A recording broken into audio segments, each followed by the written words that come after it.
I just thought I'd do a little video about my approach to playing 16th note funk guitar. It's something I do quite a lot. I'll show you what I mean, this kind of thing. 2, 3, 4.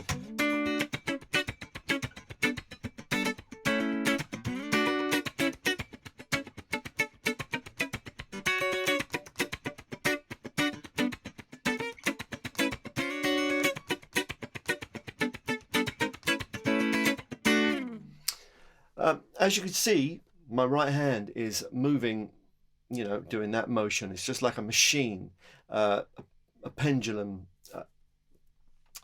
That doing that, having that approach means that if you're sort of concentrating on what the pulse of the music is and what the beat is doing, you're very unlikely to go out of time. And that's why it's really important to work on this strumming hand. What I'm actually doing is I'm going 1E and 2E and 3E and 4E and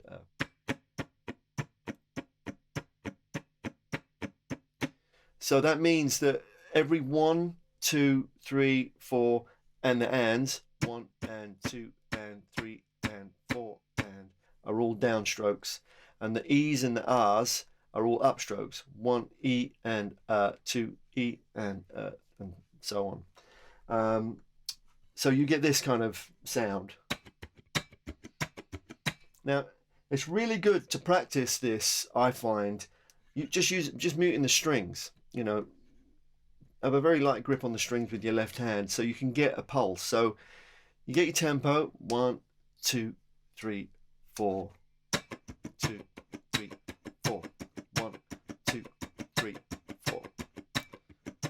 Now, one thing I think is important to do, and this is good for you and also good for the person that's listening to you, is you kind of dictate what the beat is by doing slightly accentuating the 1, 2, and 3, and 4, like this.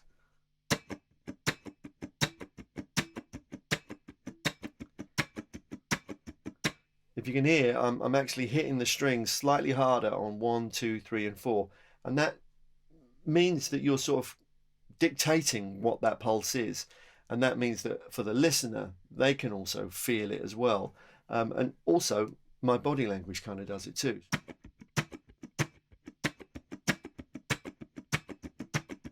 Okay, so that's quite an important thing for me. That's how I approach it. Otherwise, you just get straight 16ths, which sound like this, and that doesn't really feel like it's very groovy. So.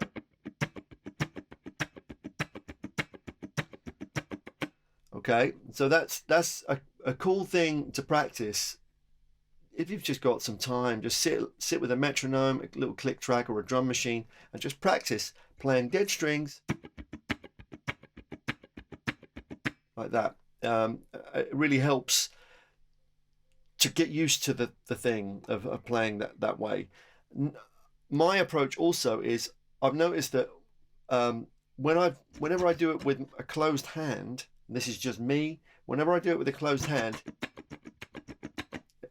it doesn't feel as good to me. So I always have my fingers open.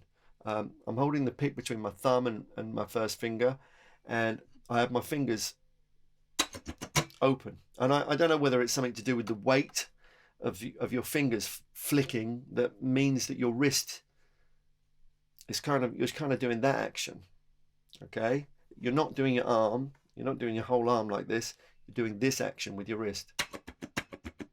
Okay, now one thing I like to do is I like to make it dance a little bit. I sort of pretend that my rhythm hand is like a conga pattern, and if you ever listen to someone playing the conga or the bongos, they're making patterns by the different intensities of how they hit on different parts of the 16th element. So I like to do things even before I've added left hand sort of chords or notes in, like this, 2, 3, 4.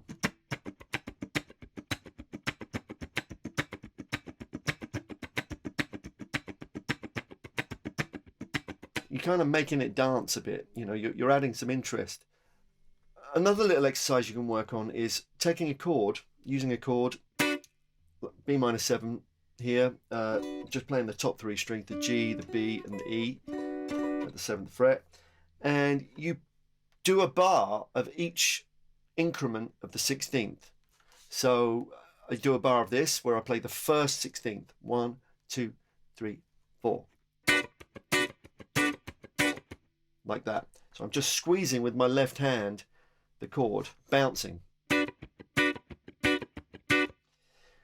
And if you notice, when I'm hitting the chord, my other 3 fingers, so I'm using my first finger to fret the chord, my thumb is over the top of the neck, and I'm using my 2nd, 3rd, and 4th fingers to lay flat on the strings.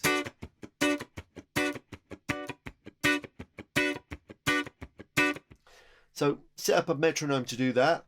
1, 2, 3, 4.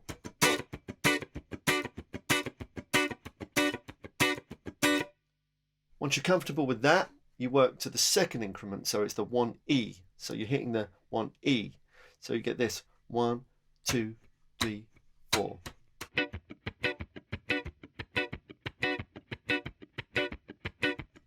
Okay.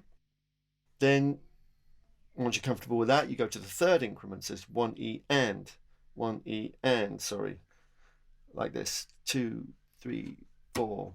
1, 2, 3, 4. 1, 2, 3, 4. Comfortable with that, you go to the 4th increment. Police are going by. I don't know if you can hear the sirens. You go to the 4th increment, so it's 1E and a. 2, 3, 4. 1.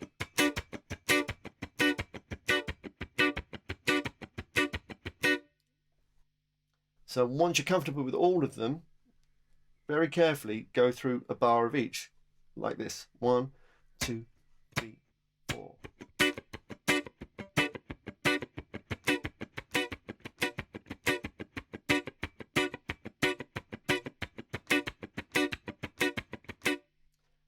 That way you're sort of getting used to hitting these 16ths at different parts, so you can sort of build up combinations. 2, 3, 4.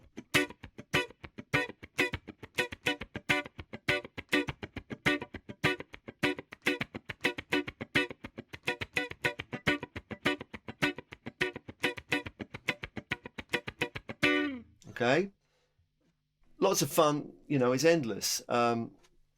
But I don't know if you notice, every time I'm doing it, my body kind of does it.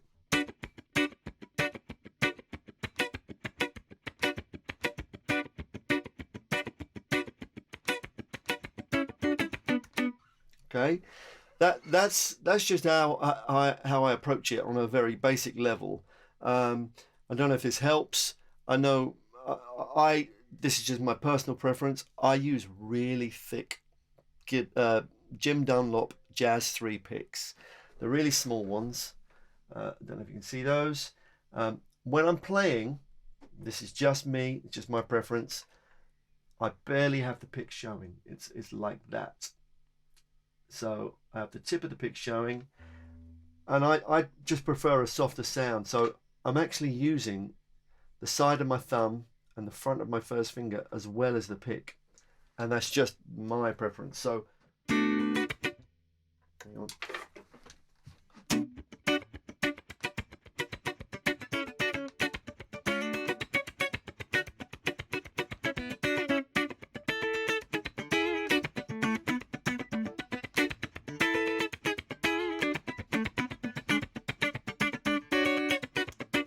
Yeah, just that, exactly that. So yeah, just the way I do it. If you've got any questions, leave me a comment below, and I'll try and get back to you. All right, stay safe. Bye.